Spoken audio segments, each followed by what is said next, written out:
Hey, what's up guys? Welcome back to my channel. This is your girl Lissa, and I'm here to show you how I customized colored this ash platinum blonde wig using a 613 wig.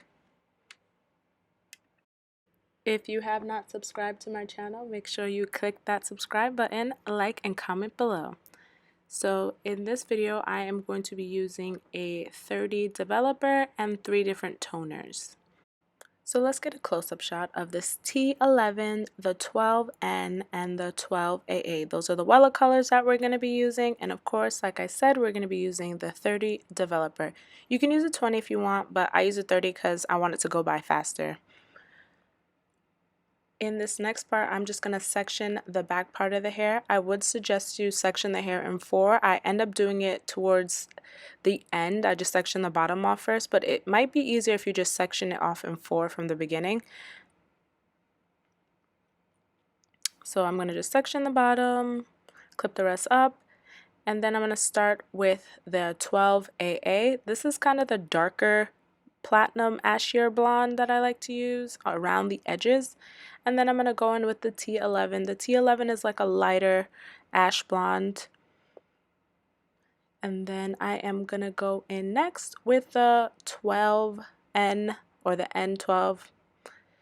I feel like this color is more like a neutral blonde. I like to use these sections. You can go with smaller sections if you want, but you can go with whatever pattern you like. I like to go with my pattern. I just kept switching the colors as I go through, and it'll give you this trifecta color, if you must call it. And as you can see here, I sectioned the hair off in 2 and just kept going with the colors. Around the edges, I used a lot more of the 12AA because, again, that gives you a darker, ashier blonde, and that's kind of what looks better against my skin tone. But I still mix up the other colors within the middle of it, so you can pick however you want to do it.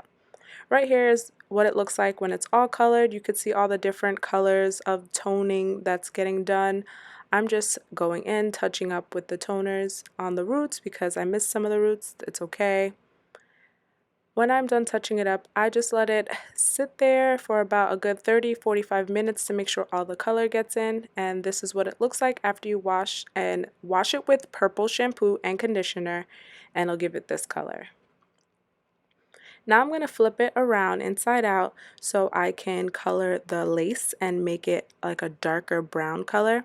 I'm going to use 7B and 7NN. These 2 colors mixed together makes a perfect skin tone, at least for me. I am a chocolate color, so it makes a perfect skin tone for me. It also colors the roots of the hair, so it looks like, oh, it just grew out a little bit, but not too much.